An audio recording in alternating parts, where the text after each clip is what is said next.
Welcome to Homework Help by RG. Today I am sharing a short speech with you, and the title of the speech is Should School Uniforms Be Mandatory? The question of whether school uniforms should be mandatory is a subject of ongoing debate. Proponents argue that uniforms promote a sense of unity and equality among students, reducing socio-economic distinctions. They believe uniforms create a focused learning environment, free from the distractions of fashion competition.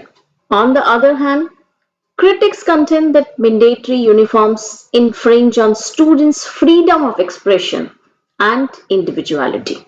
They argue that such policies do not address the root causes of behavioral issues and may even contribute to rebellion among students. While the uniform debate continues, it's crucial to consider both sides. Uniforms may instill discipline, but they should not compromise students' right to express themselves.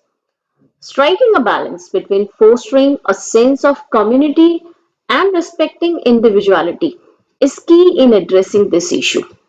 I think the ongoing system of strictly wearing a uniform up to class 12th in school serves a valuable purpose in fostering a sense of discipline and equality among students.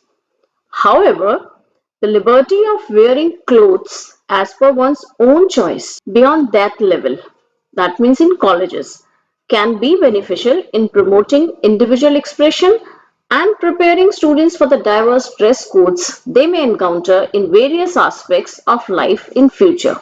Thank you for listening.